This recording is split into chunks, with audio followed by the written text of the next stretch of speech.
Income expenditure के topic में कोई क्वेश्चन है तो पूछ सकते हैं। अच्छा, इनकम एक्सपेंडिचर के टॉपिक के अंदर जो लर्निंग ऑब्जेक्टिव 6 से ऑनवर्ड थ्योरी पढ़ी है, नॉन प्रॉफिट ऑर्गेनाइजेशन के स्टैंडर्ड्स हैं, उनके बारे में मैंने आपको ये कहा है कि आपने फिलहाल वो नहीं पढ़ने।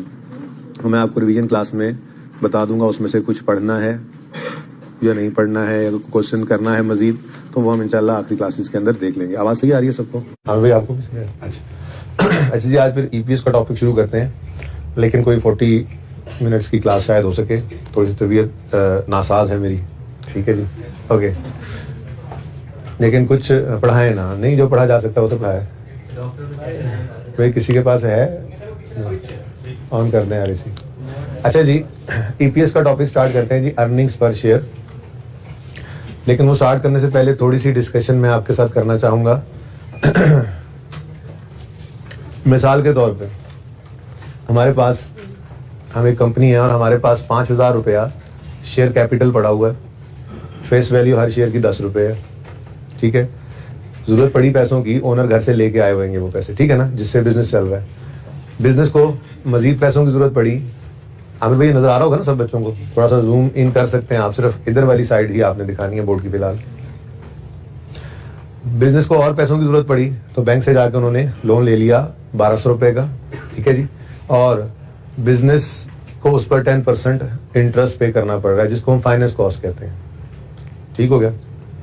अच्छा, अब बिजनेस को मजीद पैसों की ज़रूरत पड़ी तो उन्होंने ओनर से कहा कि आप मजीद पैसे इन्वेस्ट कर दें। अच्छा, इससे पहले ज़रा मुझे ये बताएं, ये जो इक्विटी में शेयर कैपिटल पड़ा है और ये जो लॉन्ग टर्म लाइबिलिटीज़ में, long term non current liabilities होती है ना, ठीक है, मैंने लॉन्ग टर्म लाइबिलिटीज़ दी है, नॉन करंट लाइबिलिटीज़ हैं, NCL, ठीक है, ये नॉन करंट लाइबिलिटीज़ है।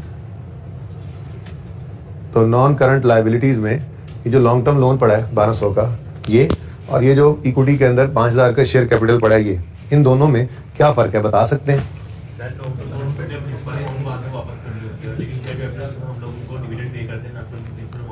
जी, शेयर कैपिटल जो बिजनेस में ओनर्स डाल देते हैं वो कंपनी की जिंदगी के अंदर कंपनी वापस नहीं करती। वैसे बाय बैक ऑफ शेयर्स का कॉन्सेप्ट भी है और कंसोलिडेशन और स्प्लिट और इस तरह के कॉन्सेप्ट्स भी हैं, वो एक अलग बात है। लेकिन फिलहाल हम बुनियाद पे इस वक्त खड़े हैं ना, बेसिक बात कर रहे हैं। तो दोनों के अंदर बेसिक फ़र्क क्या है? जो पैसा शेयर कैपिटल में इन्वेस्ट कर दिया जाता है कंपनी की ज़िंदगी में, वो पैसा वापस नहीं मिलता। ये जो 10 रुपये आपने कंपनी में डाले हैं ये कंपनी के पास ही रहेंगे और आपको इसके ऊपर डिविडेंड मिलता रहेगा। प्रॉफिट्स होंगे तो मिल जाएगा, नहीं होंगे तो नहीं भी मिल सकता। बात समझ रहे हो? अच्छा, और ये पैसा वापस कैसे मिलता है? ये एक रेजिडुअल इंटरेस्ट होता है। ये जो शेयर कैपिटल होता है ना जी, ये एक रेजिडुअल इंटरेस्ट होता है। जरा मेरी आवाज़ आहिस्ता है इसलिए नींद ना आए किसी को, प्लीज़, ठीक है ना, जरा ध्यान से बैठें, बहुत इंपॉर्टेंट बातें हो रही हैं, थोड़ा टेक शेक छोड़ दें जिनको नींद आ रही है। अच्छा जी, रेजिडुअल इंटरेस्ट का मतलब पता क्या होता है? कि आपने 10 रुपये जो कंपनी में डाल दिए, ये आप कंपनी के पास हैं, कल को जब कंपनी बंद होगी तो ये 10 रुपये आपको सारे फिर भी नहीं मिले शायद। अगर कुछ लायबिलिटीज़ होंगी कंपनी पर तो पहले इन पैसों से वो लायबिलिटीज़ पे की जाएंगी, अगर फिर भी कुछ बच जाता है तो वो फिर आपको वापस मिलेगा। इसे कहते हैं रेजिडुअल इंटरेस्ट। जैसे मिसाल के तौर पे आपने cash debit share capital credit कर दिया, अब ये जो कैश आया इससे आपने एसेट्स खरीद लिए, अब वो एसेट्स चल रहे हैं और प्रॉफिट्स आ रहे हैं और फिर एकदम से बिजनेस बंद हो जाता है। अब बिजनेस जब बंद होगा तो वो share capital in the form of assets ही पड़ा होगा ना, ठीक है, तो वो एसेट्स बेच दिए जाएंगे। वो बेच के पहले लोन लायबिलिटी वाली पार्टीज की लायबिलिटीज को जो है वो पे किया जाएगा। अगर फिर भी कुछ पैसे बचेंगे तो वो बचे हुए पैसे शेयर होल्डर को वापस मिलते हैं। इसे कहते हैं रेजिडुअल इंटरेस्ट। एनीवेज, तो कहने का मतलब ये है कि ये जो इक्विटी के अंदर शेयर कैपिटल पड़ा है ये रिडीमेबल नहीं होता, ये वापस नहीं होता, ये इरिडीमेबल होता है, ठीक है ना, सही है। यानी कि इसकी नेचर क्या है? ये कभी भी वापस नहीं मिलता, ठीक है जी। और इस पर डिविडेंड दिया जाता है जो कि फिक्स नहीं होता, वेरी करता है। कभी आ गया प्रॉफिट तो डिविडेंड दे दिया, कभी नहीं आया तो ना भी दिया, कभी ज्यादा प्रॉफिट्स आ गए तो ज्यादा डिविडेंड बांट दिया, कम आए तो कम बांट दिया, कभी हर साल डिविडेंड देते रहे, कभी 2 साल डिविडेंड ही नहीं दिया। बात समझ रहे हो? अच्छा, तो ये फर्क है इक्विटी और लोन के अंदर, शेयर कैपिटल और लॉन्ग टर्म लोन के अंदर, कि शेयर कैपिटल वाला पैसा वापस नहीं जाता और उसके ऊपर जो डिविडेंड पे किया जाता है वो भी फिक्स अमाउंट नहीं होती। दूसरी तरफ पड़ा है जी bank loan, long term loan. ये लॉन्ग टर्म लोन जो है इसमें कॉन्ट्रेक्चुअल कैश फ्लोज होते हैं। क्या बोला मैंने? हाँ, कॉन्ट्रैक्ट एग्रीमेंट होता है बकायदा, उसमें लिखा जाता है कि ये 1,200 रुपए का लोन हम, बैंक कहते हैं हम आपको दे रहे हैं, ये 1,200 का लोन मिसाल के तौर पे 5 साल बाद वापस देना है आपने, ठीक है। अब 5 साल बाद वो क्या कह रहे हैं? 1,200 रुपए का लोन आपने वापस करना है, और साथ ही वो कहेंगे 10% इंटरेस्ट जो है ये आपने हर साल देते रहना। अब कॉन्ट्रेक्चुअल कैश फ्लोज है इसके अंदर कि आपने एक तो लाजमी हर साल 1200 का 10% लगाकर इंटरेस्ट भी बैंक को पे करना होगा, और 5वें साल के एंड पे ये 1200 रुपया भी वापस करना पड़ेगा। दोनों के नेचर में फर्क समझ आया? शेयर कैपिटल का पैसा ओनर ने जो इन्वेस्ट किया है वो पैसा वापस नहीं आता, ये रिडीमेबल होता है, ठीक है, और उस पर जो डिविडेंड मिलता है वो भी फिक्स अमाउंट नहीं होती, ठीक है। लेकिन जो बैंक से पैसा लिया जाता है as a long term loan, उसमें आपने फिक्स इंटरेस्ट भी पे करना होता है, और उसके ऊपर यानी कॉन्ट्रेक्चुअल कैश फ्लोज, बड़ा आसान लफ्ज है, कॉन्ट्रैक्ट के अंदर लिख दिए जाते हैं इसके कैश फ्लोज। शेयर खरीदते हुए कोई कंपनी ये नहीं कहती कि जी आपको हर साल इतने % डिविडेंड दिया जाएगा। ये जो ऑर्डिनरी शेयर हैं जिनकी भी बात कर रहा हूँ, दूसरों की भी बात करते हैं, ठीक है ना, और लेकिन लोन का एग्रीमेंट पहले हुआ होता है, ठीक है। और शेयर देते हुए ये भी नहीं कहा जाता कि आपको फलान डेट को ये पैसे वापस मिल जाएंगे, कोई वापस नहीं मिलते। वो कहते हैं यार आप मालिक बन रहे हो इस बिजनेस के, मिल्कियत है आपकी, बात समझ रहे हो? तो शेयर कैपिटल पैसा कभी वापस नहीं आएगा, और डिविडेंड की अमाउंट भी फिक्स नहीं होती, और सारे खर्चे बिजनेस के कर लेने के बाद फिर डिविडेंड बांटा जाता है। तभी तो पैट निकल के पहले रिटेन्ड अर्निंग्स में आता है, और उसके बाद पढ़ा था ना स्टेटमेंट इक्विटी में, उसके बाद डिविडेंड जब हम एंटर करते हैं तो उसकी एंट्री होती है रिटेन्ड अर्निंग्स में, डिविडेंड डेबिट और डिविडेंड पेएबल क्रेडिट या शेयर कैपिटल, वो तो बात की बात। फिलहाल मैं कैश डिविडेंड की बात कर रहा हूँ, ये बात समझ आ गई? अच्छा, अब बिजनेस को पैसों की जरूरत पड़ी, बैंक से लोन ले लिया, मजीद पैसों की जरूरत पड़ी, बिजनेस ने ओनर से कहा आप और पैसा लेकर आए, तो ओनर ने कहा भाई हम तो और पैसा नहीं देंगे, कोई फायदा बताओ। उन्होंने कहा जी आपको ना हम प्रेफरेंस देंगे डिविडेंड के देते वक्त, और वो प्रेफरेंस होगी जो पहले वाले हैं उनसे पहले, यानी कि जो भी प्रॉफिट बिजनेस कमाएगा उसमें से पहले हम आपको डिविडेंड देंगे, और आपके डिविडेंड की अमाउंट भी हम फिक्स कर रहे हैं, ठीक है। हाँ, ये पैसा हम कभी नहीं, इंटरेस्ट तो कभी नहीं कहना इसको, खत्म, ठीक है, लेकिन ये डिविडेंड ही है। क्यों?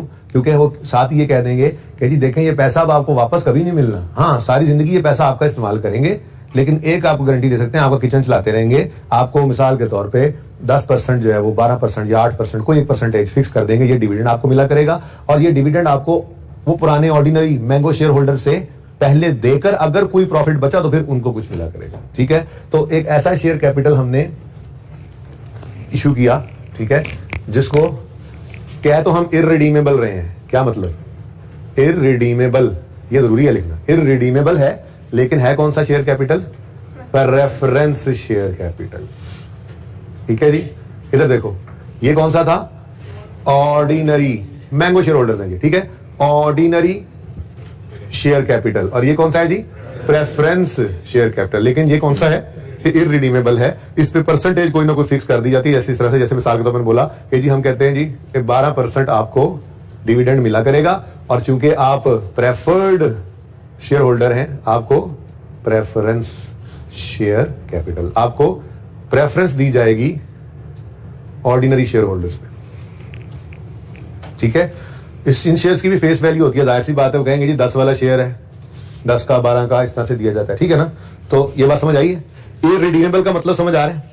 इररिडीमेबल का मतलब क्या है जी? ये पैसे कभी भी वापस नहीं मिलेंगे। मैं जरा एरियाज भी देखता हूं ना साथ साथ। इररिडीमेबल का मतलब क्या है जी? ये पैसा कभी भी आपको वापस नहीं मिलेगा। इसलिए जहां पर ऑर्डिनरी वाला शेयर कैपिटल पड़ा था इक्विटी में, इसकी प्रेफरेंस वाले शेयर कैपिटल की भी नेचर तो इररिडीमेबल ही है ना। जब इसकी नेचर वही है जो नेचर शेयर कैपिटल की थी, तो जहां ऑर्डिनरी शेयर कैपिटल आ रहा है इक्विटी में, इररिडीमेबल प्रेफरेंस शेयर कैपिटल भी वहीं पर आएगा। मिसाल के तौर पे इसको 3000 कर देते हैं। ऐसे ये सारी फिगर्स अज्यूम कर रहा हूं मैं, ठीक है ना, ये डाटा अज्यूम कर रहा हूं मैं, सारा डाटा अज्यूम किया हुआ है, ये अज्यूम तो फिगर्स अज्यूम करके मैंने लिखी है, ठीक है ना। तो इसका मतलब statement of changes in equity के अंदर एक नई चीज हमारी आज ऐड हो गई, और वो नई चीज क्या है जी? Irredeemable preference share capital. ये कौन सा फिर हो गया? ये ऑर्डिनरी शेयर कैपिटल, ठीक हो गया जी। हमारी वोकैबुलरी में इजाफा हो गया, ओके। ये भी कितना आ रहा था जी? 3000। ये कोई नए इशू नहीं करने मैंने, ये पहले से पड़े हुए थे, ठीक है ना। रिटेन्ड अर्निंग मैंने 2410 लिखी है, लेकिन इसमें चेंजेस करके इस साल की फिर क्लोजिंग में यहाँ पे लेके जाऊंगा, तो थोड़ी सी बात समझ आई, ठीक है। रिडीमेबल, ये ऑर्डिनरी शेयर कैपिटल कभी भी पैसे वापस नहीं मिलने, और इररिडीमेबल कैपिटल ये भी कभी पैसे वापस नहीं मिलने, ठीक है ना। लेकिन चूंकि इनकी नेचर इक्विटी जैसी ही है, तो जहां इक्विटी नजर आई वहीं पे हमने इनको भी रख दिया, ठीक हो गया। अब भूख है कंपनी की, मिट्टी नहीं रही और पैसों की जरूरत पड़ गई। अब उन्होंने शेयर होल्डर्स को कहा हम आपको और नए शेयर्स देते हैं, ठीक है। उन्होंने कहा नहीं यार बहुत होगी, पैसा फंसा लेते हो आप कहते हो वापस नहीं करना। मैंने यार वापस भी कर देंगे, ठीक है, लोन ही समझ लो, बात समझ रहे हो। अब इन्होंने शेयर्स इशू किए, ठीक है, और इनको कहा कि ये जो पीछे इरिडीमेबल प्रेफरेंस वाले थे ना, इनके डिविडेंड से भी पहले आपको डिविडेंड मिलेगा।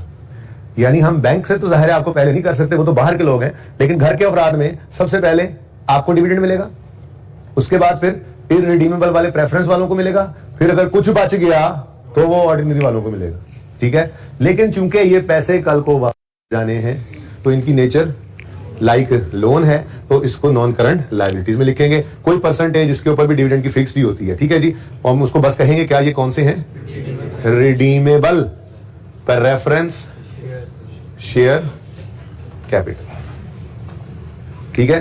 तो फर्क समझ आया जी, फर्क समझ आया जीगर, फर्क समझ आया तुम्हें समझ आया क्या? रिडीम कहीं पढ़ा हुआ मुझे लग रहा है, तुम लॉ तो नहीं पढ़, ऐसे ही मैं लगा रहा हूँ, ये बताओ पढ़ा है मेरी तबीयत भी खराब है, तुम मुझे पढ़ी जा रहे हैं, मैं नहीं पढ़ाया था। ओ लो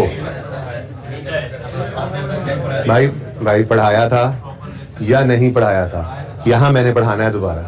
पढ़ाया था तो दोबारा पढ़ा दूंगा, नहीं पढ़ाया तो पहली बार पढ़ा रहा हूं। ये जरूरी है, यहाँ पे अगले 4-5 दिन बस बातें ही यही होनी है, ठीक है ना, तो इसकी बेस जरा स्ट्रांग हो जाए इसलिए, ठीक है। अच्छा बात समझ आ रही है तो अच्छी बात, अगर पढ़ाया हुआ ना तो अच्छी बात है, क्योंकि ये तो लाजमी पढ़ाना था, थोड़ी बेस बनी हुई है, ठीक है, okay.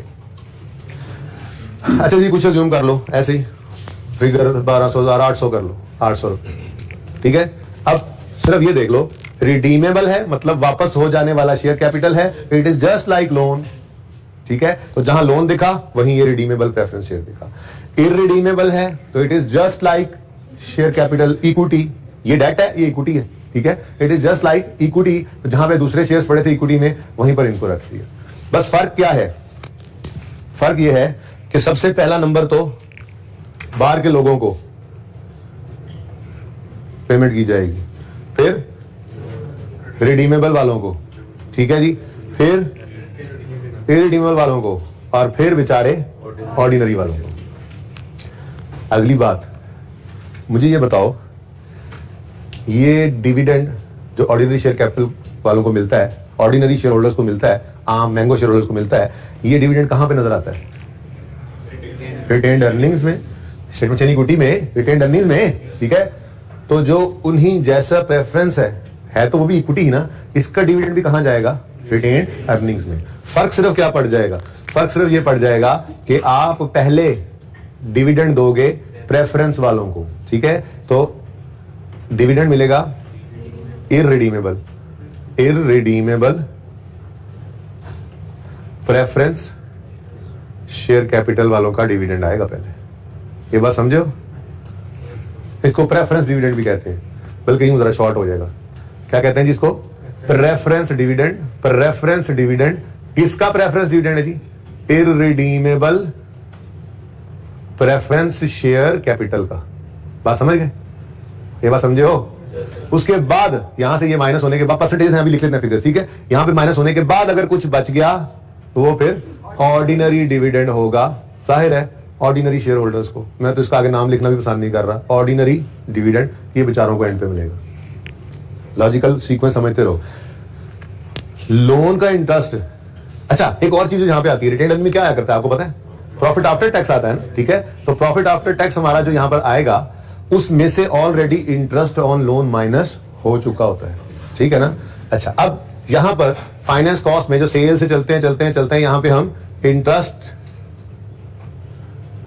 On long term loan लिया करते हैं ना जी, बोलो, तो ये इंटरेस्ट यहां पर माइनस होता है, प्रॉफिट की फिगर से पहले माइनस हो जाता है, ठीक है। इसी तरह से यहां पर प्रेफरेंस डिविडेंड आएगा, इसको डिविडेंड ही कहना है, इंटरेस्ट नहीं कहना कभी भी, ठीक है, नेचर वैसी है।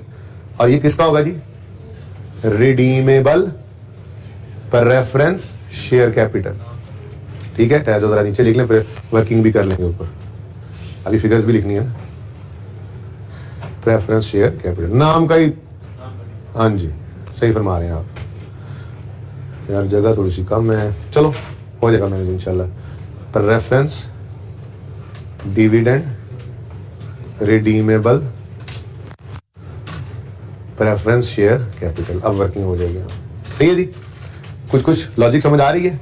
अब इधर देखो, सबसे पहले इनको इंटरेस्ट दिया, समझो इनको भी साथ ही दे दिया, यानी प्रॉफिट की फिगर तक आते आते इनकी कॉस्ट पे हो चुकी थी, तो मिल गई ना रिडीमेबल वालों को प्रेफरेंस, इरिडीमेबल वालों पे, ठीक है। अब ये पैट निकाल के हम लाए यहाँ पर, ये मैंने अज्यूम की हुई फिगर, ये अज्यूम किया था 1550 भी टैक्स अज्यूम करके, ये 1450 क्या आ गया प्रॉफिट आफ्टर टैक्स, ये यहाँ पर आ जाता है रिटेन्ड अर्निंग्स में।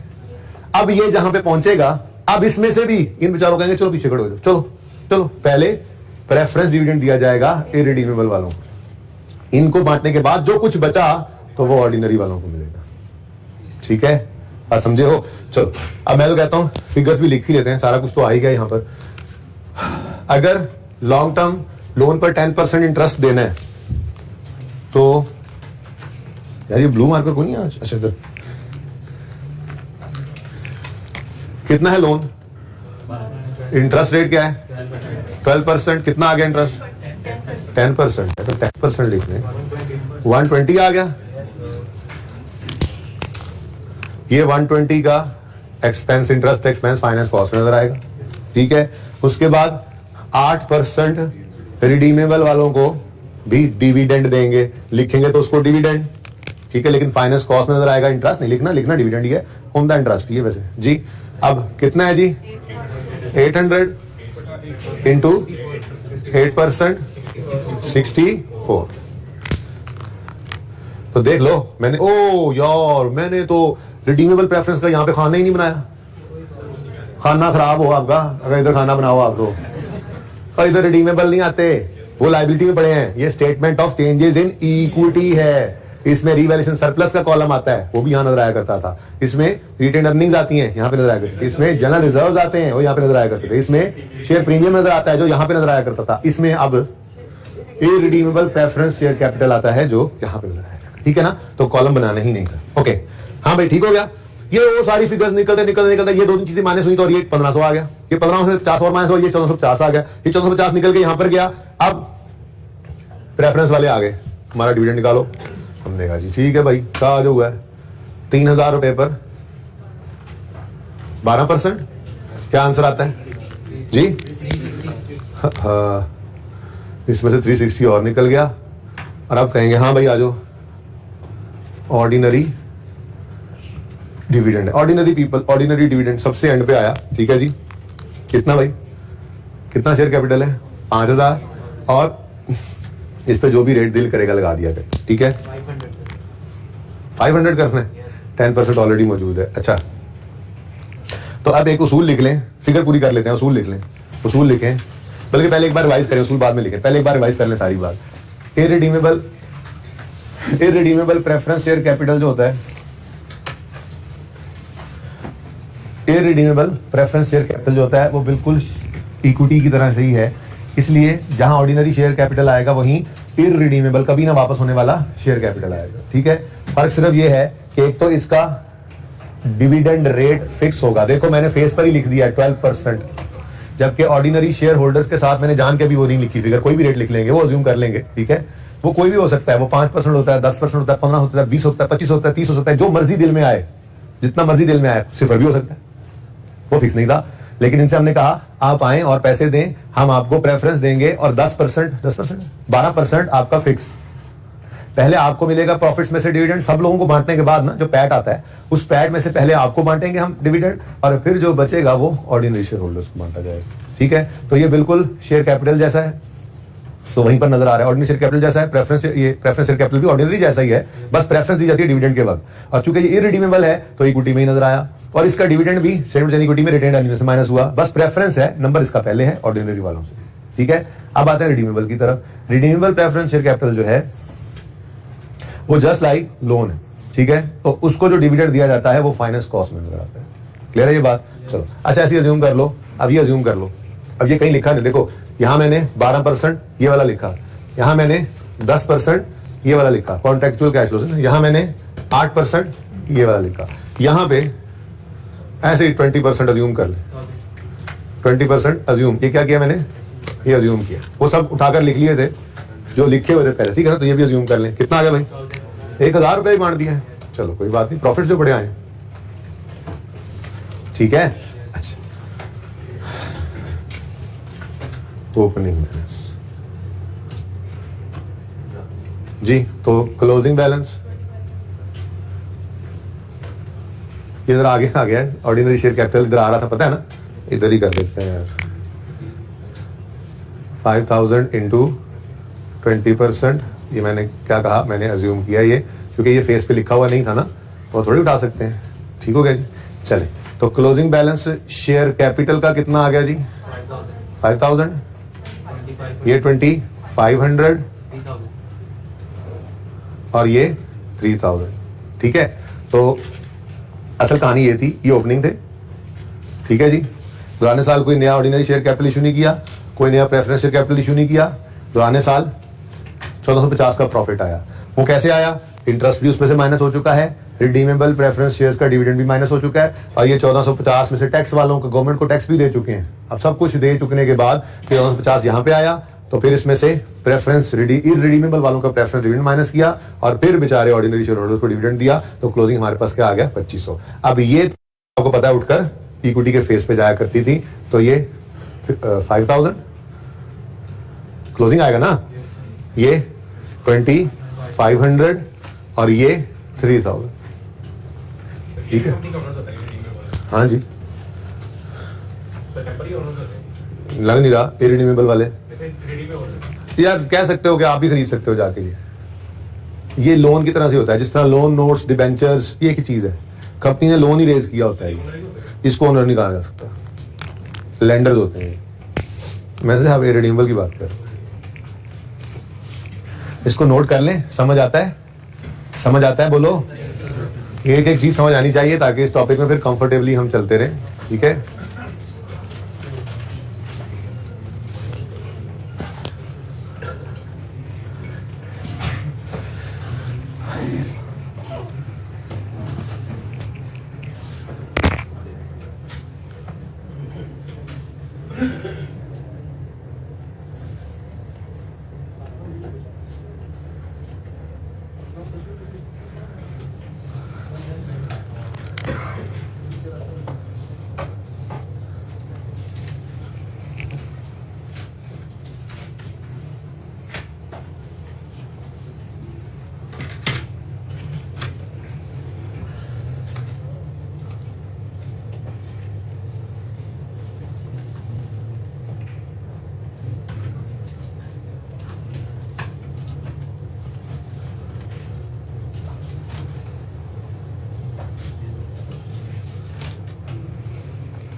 अच्छा जी, अब देखें, अगर मैं या आप किसी कंपनी में इन्वेस्टमेंट करना चाहें तो हम इंटरेस्टेड होंगे इस बात में कि हम अगर एक शेयर इस कंपनी में लेते हैं तो कितनी अर्निंग हमें मिलेगी। अर्निंग्स पर शेयर का मतलब क्या है कि हर शेयर कितनी अर्निंग्स कमा रहा है, हर शेयर कितनी अर्निंग्स कमा रहा है। ठीक है, अब ये ईपीएस की जो रेशो है, ये ऑर्डिनरी शेयर होल्डर्स की रेशो है, ऑर्डिनरी शेयर होल्डर्स इसमें इंटरेस्टेड होते हैं, तो हम अर्निंग्स भी वो वाली लेंगे जो ऑर्डिनरी शेयर होल्डर्स को अवेलेबल होती हैं। इसलिए सारी डिस्कशन करना जरूरी थी। ठीक है ना, जो ऑर्डिनरी शेयर होल्डर्स को अर्निंग्स अवेलेबल होती हैं वो पैट होता है ना, इतनी लंबी कहानी की, पैट में से इररिडीमेबल वालों का प्रेफरेंस डिविडेंड माइनस होकर जो अमाउंट बचती है वो ऑर्डिनरी शेयर होल्डर्स को अवेलेबल होती है। ठीक है, तो इसका मतलब अगर मैं अपने इसी सवाल की ईपीएस कैलकुलेट करना चाहूं, अर्निंग पर शेयर, ठीक है जी, तो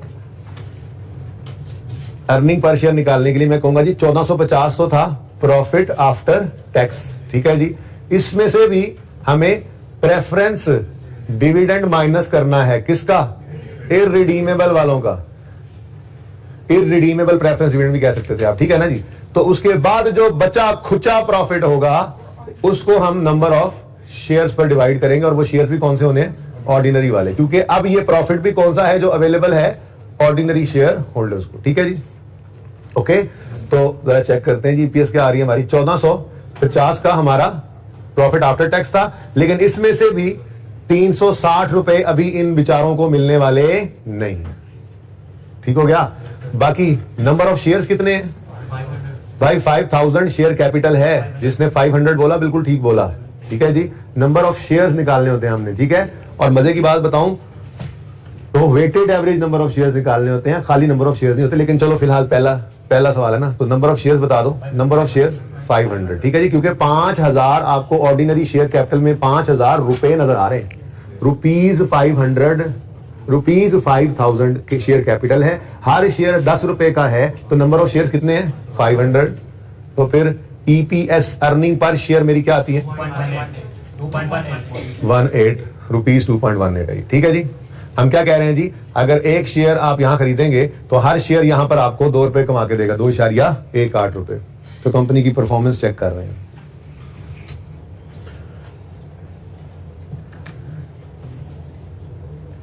ये बात समझ गए हो? क्यों बेटा? क्या?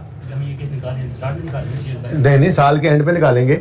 और इनकम स्टेटमेंट के नीचे ना ईपीएस भी हम डिस्क्लोज कर देते हैं। डिस्क्लोजर्स की बात खैर बाद में करेंगे, ठीक है ना। जब फाइनेंस स्टेटमेंट में आते हैं ना, तो ये प्रॉफिट कितने गिवन है ना, इसी के नीचे ईपीएस लिखा होगा, उसके नीचे 2.18 पर शेयर, ₹2.18 पर शेयर। तो अब इसी साल में जो शेयर्स रहे उन्हीं की बात है ना। अभी तो मैंने जरा आइडियल सिनेरियो रखा है ना, इसको बदलेंगे थोड़ा थोड़ा करके। फिलहाल मैं क्या कह रहा हूं, साल के पहले दिन ये 5000 रुपए इन्वेस्ट किए हुए थे लोगों ने, यानी 500 शेयर्स साल के पहले दिन खरीद रखे हैं इन्होंने। अब ये 500 शेयर्स नहीं तो ये प्रॉफिट्स कमाए हैं। क्या मतलब, ये पैसा इन्होंने डाला था तो प्रॉफिट्स कमाए गए हैं ना, ठीक है। बाकी सारा कुछ तो वैसे ही बांट दिया। तो हम क्या कह रहे हैं कि इन 500 शेयर्स ने पर शेयर 2.18 कमाया, अर्निंग्स पर शेयर, ठीक है। तो अर्निंग्स पर शेयर का फॉर्मूला किताबों में जैसे लिखा होता है वो तो ये होता है, ठीक है। Earnings available to ordinary share holders over, पूरी बात करें तो weighted average number of shares, weighted average number of shares. लेकिन अब क्योंकि इस साल में मैंने कोई शेयर इशू किए ही नहीं ऑर्डिनरी, इसलिए बस यही वेटेड एवरेज थे। अभी अगले सवाल में कर लेते हैं, एक सवाल और कर लेते हैं, फिर उसके बाद बस कर देंगे, ठीक है। और कौन निकाले? बेटा कंपनी वाले निकाल के ये लिख कर देंगे, न्यू शेयर होल्डर में, और आप जाके फाइनेंस स्टेटमेंट उठाकर देख लेंगे ना, उसमें लिखा होगा ईपीएस, ठीक है। अब इसकी बेस पे हम अगली बार शायद इन्वेस्टमेंट करें। ये तो हो चुका होता है ना, ये साल तो गुजर चुका होता है, ठीक है ना। अभी रेशियोज का टॉपिक इसके बाद, उसमें सारे रेशियोज ऐसे ही हम फाइनेंस स्टेटमेंट्स की बेस पे रेशियो निकाल लेते हैं। मिसाल के तौर पे दो कंपनी को कंपेयर करना है, ये 2020 की फाइनेंस स्टेटमेंट्स हैं, 2021 की फाइनेंस स्टेटमेंट्स हैं, हम इस वक्त 22 में खड़े हैं, ठीक है। अब 2021 की फाइनेंस स्टेटमेंट्स में ये एक्स लिमिटेड है जिसका 2.18 ईपीएस आ रहा है, साथ ही एक वाई लिमिटेड है जिसका 3.18 पर शेयर ईपीएस आ रहा है। तो हम कंपैरिजन कर रहे हैं इनका 22 में खड़े होके 21 के रिजल्ट्स का, और जैसा 21 में वैसा 22 में तकरीबन चलेगा ना, इसी बेस पे इन्वेस्टमेंट करते हैं। थोड़ी बात समझ आ रही है? बाकी रेशियोज कैलकुलेट करना कोई नहीं स्टैंडर्ड में रिक्वायर्ड, वो यूजर खुद कैलकुलेट करता है, इसलिए वो टॉपिक अलग है। इस पे स्टैंडर्ड बन गया IAS 33 है, ये ईपीएस अर्निंग्स पर शेयर। इसने कहा आप कैलकुलेट करें और कैलकुलेट करके डिस्क्लोज करें। डिस्क्लोज यहां पर नीचे हम इनकम स्टेटमेंट, कोई लिस्टेड कंपनी ओपन करना ना फाइनेंशियल स्टेटमेंट, कभी कर भी लिया करो मैं जब कहता हूं तो, ठीक है। आप उसकी इनकम स्टेटमेंट ओपन करोगे, इनकम स्टेटमेंट जहां प्रॉफिट वगैरह टोटल कम्प्रिहेंसिव इनकम वगैरह लिखे होंगे ना, उसके नीचे आपको बेसिक और डाइल्यूटेड ईपीएस नजर आएंगे। अभी डाइल्यूटेड तो मैंने अभी तो बेसिक आज शुरू की है, डाइल्यूटेड पढ़ेंगे इंशाल्लाह, ठीक है। हाजमा चल रहा है सही, बड़ा स्लो चल रहा हूँ, कुछ वैसे स्लो हो गया हूँ आज, कुछ वैसे चलना ही स्लो होता, पहला दिन था, ठीक है। यहाँ तक को मसला है तो बताएं, नहीं है मसला तो फिर एक क्वेश्चन लिखेंगे आप। A company has 5,000 shares in issue on 31 दिसंबर 2010। ये क्वेश्चन कोई नहीं था, ये बस क्वेश्चन बन गया। फिर ये डाटा तो सवाल के अंदर दिया हुआ करेगा ना, जैसे अब मैं सवाल बना रहा हूं तो सवाल में इस तरह से डाटा होगा, आपके सामने सारी पिक्चर हो, ठीक है। आज सारा लेक्चर माजरत इसी तरह भी हो रहा है बोर्ड के, ठीक है, माफ करते रहिएगा आज, लेकिन पढ़ा दे रही है ना, बैग एक ही होगा जी। ये पिक्चर आपके जहन में होनी चाहिए कि बैलेंस शीट है, इनकम स्टेटमेंट है, चेंजेस इन इक्विटी है। सवाल में डाटा ऐसे दिया होगा जैसे आप सवाल लिखवा रहा हूं, जैसे वो शेयर कैपिटल दे देगा, ठीक है, वो पैड बता देगा, वो रिडीमेबल या रिडीमेबल का डिविडेंड बता देगा। आपने बस वो चीजों को यूज करना है, अपने मतलब के हिसाब से चीजों को बनाना है, बस दैट्स इट, ठीक है। तो लिखो जी, ऐसे कैसे जाओगे खान साहब तुम छोड़ के? अच्छा, कहते अल्लाह हाफिज। A company has 5,000 shares in issue on 31 दिसंबर 2010। आसान सवाल लिख लो, फिर बुक में से मैं देख लेता हूं, कोई जैसे मिलते जुलते होमवर्क में दे दूंगा, थोड़ा प्रैक्टिस हो जाएगी, ठीक है। A company has 5,000 shares in issue on 31 दिसंबर 10, साल के आखिरी दिन, बल्कि आप ठीक है, साल के आखिरी 31 दिसंबर 10, ठीक हो गया। अब आगे लिखो point 2, it further issued 5000 shares on 1 April 11। It further issued 5000 shares, हाँ पहले भी 5000 ही थे ना, फिर और 5000 इशू कर दिए, कोई मसला नहीं। It further issued 5000 shares on, दरमियान में करो, ऑन 1 अप्रैल 11, 31 दिसंबर 10 पे उन्होंने 5000 शेयर्स ऑलरेडी पिछले साल इशू किए हुए थे, ये पिछले साल की बात हो रही है। इस साल में आए तो उन्होंने 1 अप्रैल को 5000 और नए शेयर्स इशू कर दिए, ठीक है जी। ये ना क्वेश्चन वगैरह लिख के मुझे एक सर्वे दे देना अगली क्लास के लिए, ओके। इट फर्दर, क्या बोला मैंने, नहीं, a company has 5000 shares in issue, मतलब ऑलरेडी इशूड है 5000 31 दिसंबर 10 पे। आगे क्या लिखवाया मैंने, it further issued 5000 shares on 1 April 11। 2 points हो गए, तीसरा पॉइंट लिखें, प्रॉफिट फॉर 2010 50,000 है और 2011 87,500 कर लो। प्रॉफिट फॉर 2010, आपने लिखा पहला पॉइंट लिखा ऑलरेडी इन इशू 5000 थे, दूसरा पॉइंट लिखा न्यू इशू कर दिया उन्होंने 5000, तीसरा पॉइंट आप यूं लिखे ना, प्रॉफिट ईयर 2010 2 साल है ना, और 2011, 2010 का प्रॉफिट कितना लिखवाया 50,000 और 2011 का लिख लो 87,500। ये किसी वजह 87,500 मैंने बोला है, कुछ पहला दिन है ना आज, कुछ चीजें प्रूव करके ही आगे चलना है, ठीक है। तो 50,000 रुपए का प्रॉफिट है भाई, और 87,500 मार्च से आए हुए लोगों। 87 क्या होता है सर, हमें क्या पता 87 क्या होता है। Okay,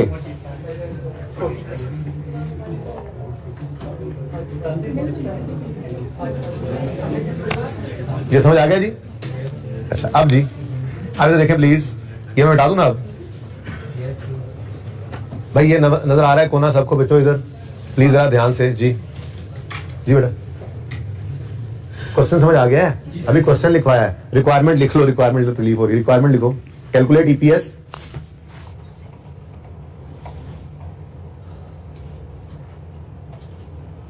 for 2010 and 2011, calculate EPS earning per share for 2010 and 2011, assuming year and is 31 December, assuming year and is 31 दिसंबर।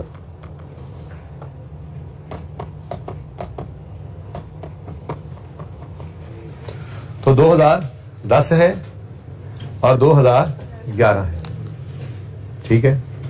2010 के अंदर 5,000 शेयर्स इन इशू रहे जिन्होंने कमाया 50,000, ठीक है।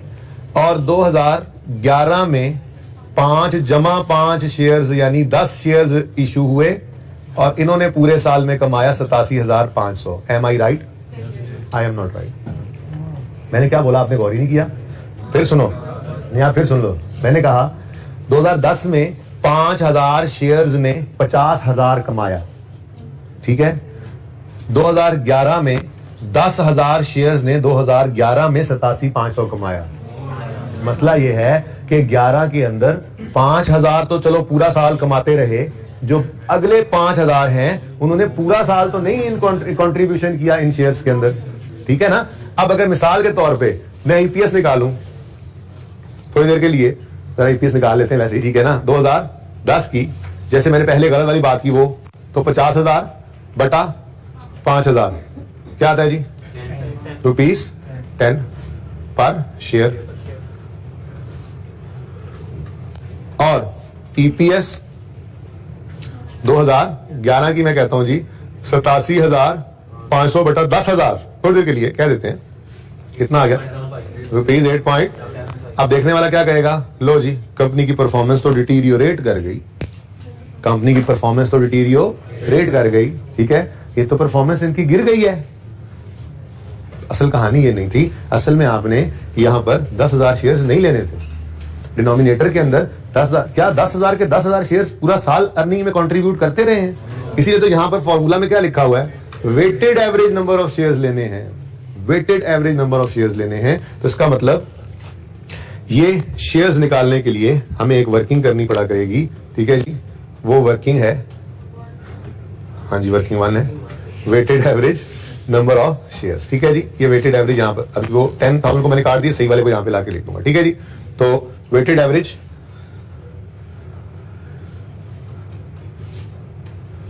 Number of shares, weighted average number of shares, ठीक है। प्रॉब्लम समझ आ गई? चलो अब फॉर्मेट इसका बना लेते हैं।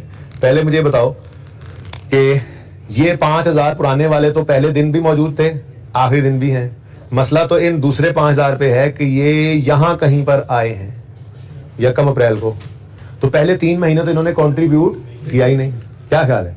इसका मतलब मुझे यूं कहना चाहिए था कि 1 जनवरी से 2011 के लिए 1 जनवरी से 1 अप्रैल तक सिर्फ 5,000 शेयर्स रहे, ठीक है, और उसके बाद फिर 10,000 शेयर्स जो हैं वो अगले 9 महीने कंट्रीब्यूट होते रहे, ठीक है। तो एक फॉर्मेट से बना ले, हेडिंग बनाए, date, description, number of shares. लंबा हो गया काम, इसको जरा उधर ले जाए, थोड़ा सा तरतीब सही हो जाए ना सारी।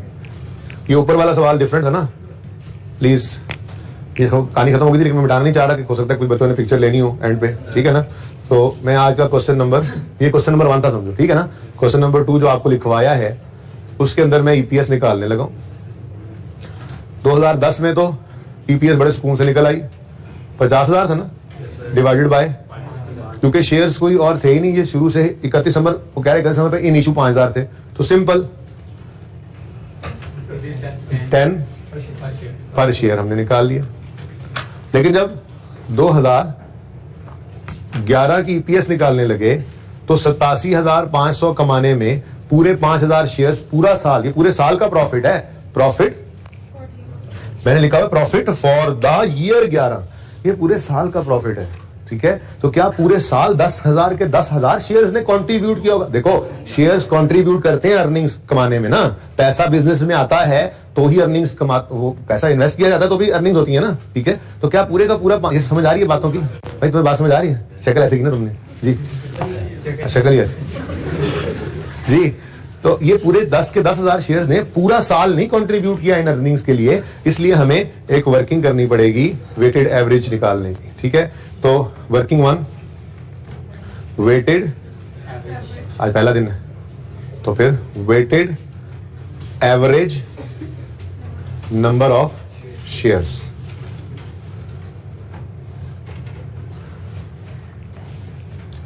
जाहिर है हम डेट में बिल्कुल इंटरेस्टेड होंगे, ठीक है, कि किस डेट पर इशू हुए। फिर डिस्क्रिप्शन लिखेंगे हम कि जी क्या हुआ, नंबर ऑफ शेयर्स इशू हुए, न्यू शेयर्स इशू हुए, कल से बोनस आने लग जाएंगे, फिर राइट इशू देखेंगे, फिर वो बोनस के बाद स्प्लिट होगा, कंसोलिडेशन होगी, हो सकता है सारी चीजें कल हो ही जाए। एनीवेज, तो इसके बाद हमने अमाउंट लिख लेनी है इनकी शेयर्स की, फिर एक फ्रैक्शन लगेगा और फिर नंबर ऑफ शेयर्स आ जाएंगे। करके देखेंगे तो समझ आएगी। मतलब अमाउंट से परेशान हो आप लगता है, नंबर ऑफ शेयर्स ही है यहाँ पे भी, यहाँ पे हम शेयर्स लेंगे, number of shares, number of shares, ठीक है जी। इन पे लगेगा फिर फ्रैक्शन, तो फिर आएंगे हमारे पास weighted average number of shares, ठीक है। अब जरा क्लियर हो गया, ओके। शेयर्स कितने हैं और फ्रैक्शन लगने के बाद फिर क्या हो गया, अब जरा ध्यान से तवज्जो से देखिएगा इसको। 31 या 1 जनवरी में ओपनिंग में कितने शेयर्स पड़े थे? 5,000, ठीक है। अब पहले क्या करना है, स्टेप्स याद रखने हैं, ये स्टेप्स जरूरी हैं, ठीक है ना, स्टेप्स याद रखने हैं। पहले क्या हुआ भाई, पहले 1 अप्रैल को यहां पर नए शेयर इशू करें आप, तो यहां पे आपने स्टेप 1 ये करना है, 1/4/11 पर न्यू शेयर्स इशूड लिखेंगे। अब जैसे ही आपने ये न्यू शेयर्स इशूड लिखे, कितने जी? 5,000, तो आपने इनके बारे में कहा, इसका मतलब ये तो सिर्फ 3/12 ही इस्तेमाल हुए। एक मिनट रुक जाओ, तरीका बता रहा हूं। और जो अब बाकी 10,000 हैं, ये 9/12, समझ आनी चाहिए थी, सिंपल कैलकुलेशन है, मैं बता देता हूं फिर दोबारा, मसला नहीं है, ठीक है। 5000 शेयर्स, कैलकुलेशन का तरीका ही सिर्फ डिफरेंट है। आप पता है क्या चाह रहे हैं, आप चाह रहे हैं जी इस 5000 को हम 12/12 कर देते हैं, इस 5000 को 9/12 करते हैं। यार करके देखो, आंसर यही आएगा, लेकिन कैलकुलेशन ऐसे करनी है, समझा रहा हूं, ठीक है ना। 10,000 शेयर्स 9/12 महीने आउटस्टैंडिंग रहे, क्या मतलब 2011 में यहां पर 5000 शेयर्स पड़े थे, ठीक है, और यहां पर 5000 नए आए, तो यहां पर फिर कितने हो गए, तो ये 10,000 तो पूरे 9 महीने आउटस्टैंडिंग रहे ना, तो फिर ये वो 5000 थे, इनको मैंने कहा 3 महीने कर लो। इस वर्किंग की कोई वजह है इस तरह से करने की, आगे हेल्प करेगी। वरना जो आप कह रहे हैं ना, आप ये कह रहे हैं जी 5000 जमा 5000 का 9/12 करें, ऐसे ये कहना चाह रहे हैं ना आप, तो आंसर यही निकल आएगा, करना ऐसे, ठीक है ना। तो बस आपने देखना है कि जिस वक्त नए शेयर इशू हुए तो पुरानों को वहीं रोक दो, और वो भाई ये यकम, ये यहां से निकला करेगा, ठीक है ना। ये यकम जनवरी 11 से 31 मार्च 11 तक ये बैलेंस रहा। असल में ना हम बैलेंस को देख रहे होते हैं, ठीक है। हमने ओपनिंग बैलेंस को देखा कि वो 5000 से 31 मार्च 11 तक 5000 ही रहा, लेकिन यकम अप्रैल 11 को वो बैलेंस बढ़ के हो गया 10,000, ठीक है। अब यहां से लेकर क्लोजिंग डेट तक हमने कहा जी फिर उसको कोई मसला नहीं हुआ, तो इसलिए ये 9/12 बन गया। ये क्या आता है, और ये 7500, वही 8750 आ गया। अब किसी वजह से वर्किंग को इस फॉर्मेट पे डाला गया, टेंशन न लें आप, ठीक है।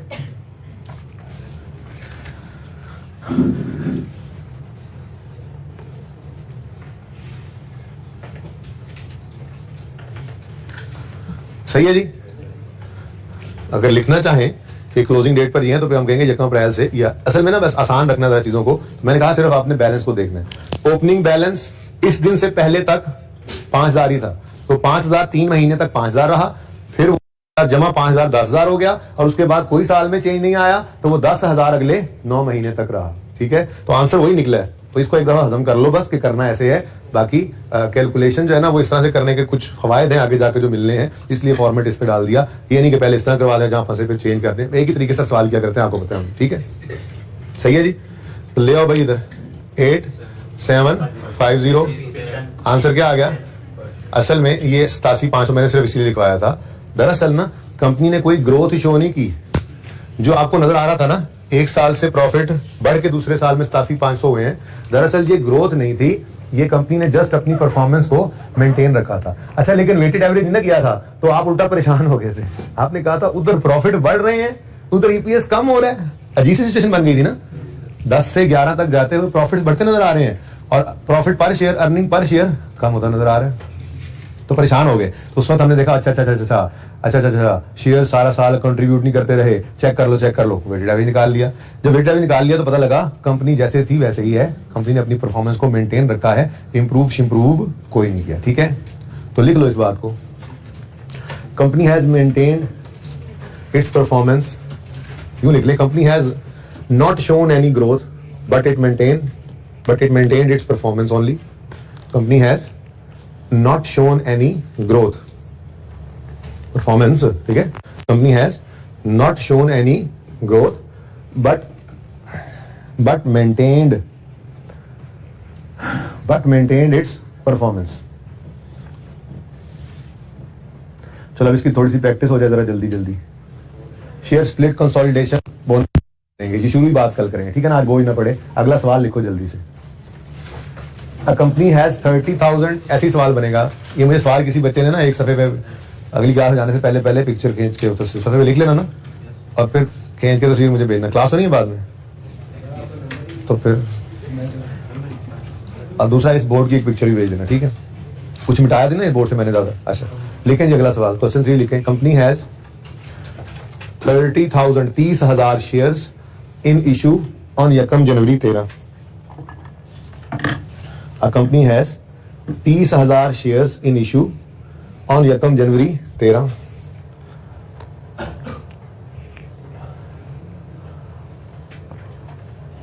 It further issued, मैं ना असल में वेटेड एवरेज पे मेहनत कराने लग गया हूं, वरना सवाल के अंदर प्रेफरेंस डिविडेंड्स भी आ सकते हैं, और उसमें क्या होगा, अगर रिडीमेबल वाला प्रेफरेंस डिविडेंड है तो फिर माइनस मत करना इस रेशो में, क्योंकि वो तो ऑलरेडी पैड तक आते आते माइनस हो चुका होता है, और अगर इररिडीमेबल वाला है तो फिर माइनस करके रेशियो निकलेगी, ठीक है ना। अभी को होमवर्क में सवाल देता हूं तो ये रिडीमेबल आए तो ये ना असल बात तो शुरू वही की थी, लेकिन मैं जरा वेटेड एवरेज पे मेहनत करने लग गया, एक कल को जरा फिर ये तंग करेगा ऐसे, ठीक है। अच्छा, company has 30,000 shares in issue on ये कम जनवरी 13। आगे लिखो, it further issued shares at market value. अब ये वो बात जो वहां मैंने रेड करवाई थी, लेकिन आज ये पढ़ाऊंगा नहीं, आज तो सिर्फ बता दिया कि अभी फिलहाल मार्केट वैल्यू पे इशू कर रहे हैं। अगर मार्केट वैल्यू पे इशू नहीं करना तो क्या करना है वो फिर बताऊंगा, ठीक है ना। अभी तो मार्केट वैल्यू पे इशू कर रहे हैं, जैसे आज तक अकाउंटिंग करते हैं वही चलेगा काम फिलहाल, ठीक है। और क्या लिखा है मैंने, इट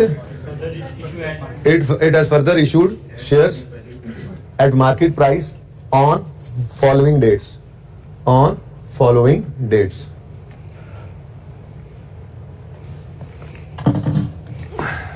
यकम मार्च 13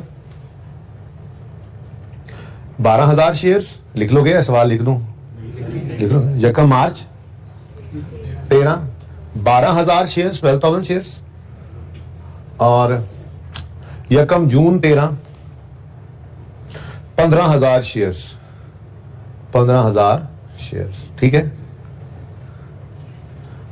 सिर्फ 13 की बात ही कर लेते हैं। लिखो प्रॉफिट फॉर द ईयर 13। यहां पर तो मैंने 2 साल से लिखे थे, मैंने समझाना चाह रहा था कि company has maintained it's performance, ठीक है ना।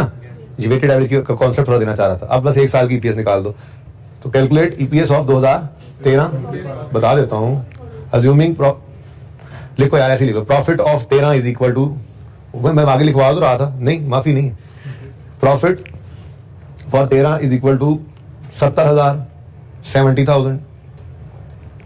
अब लिख लो रिक्वायर्ड कैलकुलेट ईपीएस ऑफ 13, बल्कि फिर आप कहोगे for the year ended 31 December 13, calculate EPS for the year ended 31 December 13। चलो यार आप ट्राई करो जरा जल्दी से। क्या हुआ, 2 बार शेयर आ गए, मैंने 1 बार इशू करना सिखा तो दिया है, जल्दी करो जरा, मिनट मारो, शाबाश। मुझे जरा इतनी देर बुक तो दिखा दो जरा, क्वेश्चन ही दे दूंगा आपको।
अच्छा जी, जरा होमवर्क नोट कर लें। एक तो है practice set 1, only practice set 1 अभी आप कर सकते हैं, कल इंशाल्लाह काफी सारे कर लेंगे। प्रैक्टिस सेट 1 हो गया जी। उसके बाद पेज नंबर 421 एग्जाम्पल 1, फिर 422 पे एग्जाम्पल नंबर 2 है और एग्जाम्पल नंबर 3 है। बस पेज 421 से एग्जाम्पल शुरू हो रही है ना, तो पहली 3 एग्जाम्पल, एग्जाम्पल 1, एग्जाम्पल 2 और एग्जाम्पल 3, और उसके बाद प्रैक्टिस सेट 1, ठीक है भैया। होमवर्क भी लिख के भेजना मुझे। 421 बेटा, 421 ही बोला था ना। 421 पे एग्जाम्पल 1 है, पेज के एंड पे एंटिटी जी, वहां से आगे अगले सफे पे दूसरी और तीसरी भी है। अच्छा जी,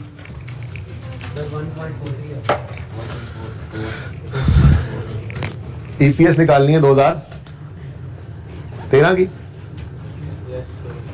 प्रॉफिट्स गिवन है। अच्छा, इसी सवाल के अंदर ट्विस्ट पड़ जाए, अगर लिखा हुआ आ जाए कि सुनो सुनो लिखा हुआ आ जाए प्रेफरेंस डिविडेंड रिडीमेबल, वो इग्नोर करना है। और अगर आ जाए प्रेफरेंस डिविडेंड इररिडीमेबल, तो इस प्रॉफिट में से माइनस कर देना बस। तो मतलब आपका काफी सारा हिस्सा तैयार हो गया ईपीएस में, ठीक है ना। तो ईपीएस में अब फिलहाल तो सिर्फ प्रॉफिट्स गिवन है, कितने 70,000 गालिब लिखा था, लेकिन शेयर इशू हुए हैं इसलिए वर्किंग 1 पे आपने weighted average number of shares निकालने, ठीक है जी। तो डेट, डिस्क्रिप्शन के क्या इशू हुआ, क्योंकि आज तो सिर्फ न्यू शेयर इशू हो रहे हैं ना, कैश वाले, कल बोनस भी होंगे, कंसोलिडेशन, स्प्लिट वगैरह, ठीक है। तो डिस्क्रिप्शन में वही लिखा करते हैं हम। उसके बाद नंबर ऑफ शेयर्स आएंगे यहां पर, फिर हम फ्रैक्शन लगाएंगे और फिर weighted average number of shares आ जाएंगे, ठीक है जी। यकम जनवरी 13 पर ओपनिंग बैलेंस कितना था, 30,000 शेयर्स थे ना। हाँ, ये रुपीस में नहीं कभी भी लेना, ये शेयर्स चल रहे होते हैं, इसलिए तो नए शेयर्स इशू हो रहे हैं। जो मार्केट प्राइस हमें कोई टेंशन नहीं, नंबर ऑफ शेयर्स को देख रहे होते हैं बस, ठीक है ना। फिलहाल ओके, नए शेयर्स का भी इशू है। 1 मार्च 13 पे हुए new shares, sorry new shares कितने जी, 12,000। अब फौरन हम रुक गए, हमने कहा ये जो 15,000 है ना, इसको बाद में देखते हैं। ये 3,000 जो है ये सिर्फ 2 महीने आउटस्टैंडिंग रहे, ठीक है क्या। अच्छा तबीयत यार थोड़ी माफ करते रहो, आज 42,000, ठीक है ना। तो ये दो महीने, ठीक है ना, 30,000 2 महीने, जनवरी और फरवरी, ओके। उसके बाद फिर नया इशू ना हो अगर, तो इसको 10/12 कर देना, लेकिन आगे फिर नया इशू हो रहा है, ठीक है ना। किस दिन, 1/6/13 को। तो फिर आप कहो जी ये ऐसे यहां से देखते हुए चल रहे हैं, ठीक है ना। तो 1/3/13 से 3, 4, 5 मार्च, अप्रैल, मई, ये 3 महीने 42,000 आउटस्टैंडिंग रहे, ठीक है। और फिर नए, अब ये लिखना भी बाद में शुरू कर दिया हमने, ठीक है ना। जैसे ही पता लगा नया डेट लिखो, नए शेयर इशू है, पहले डेट लिखकर इन पे फ्रैक्शन लगा दोगे, बस इनको यहां रोको, फिर नए शेयर इशू है, ठीक है जी। कितने, 15,000। अब टोटल पहले फ्रैक्शन लगा दी, टोटल 57,000। अब इसके बाद कोई नया शेयर इशू नहीं हुआ तो इनटू देख लो, पूरे 12 महीने बनेंगे जी। बोलो 5,000, 500, 250, टोटल 48। अब देख लो, तो आ रहे थे 57,000, लेकिन हमने कहा नहीं, सब ने सारा साल ही ना कंट्रीब्यूट किया, थोड़ा सही कर लें इसको फिगर को। तो 48,750 शेयर्स आ गए, तो 40,144 पर शेयर,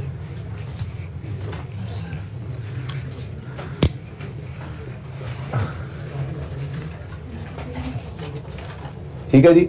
होमवर्क लिख लिया है, ओके। जिंदगी रही तो कल मुलाकात होगी, अल्लाह हाफिज।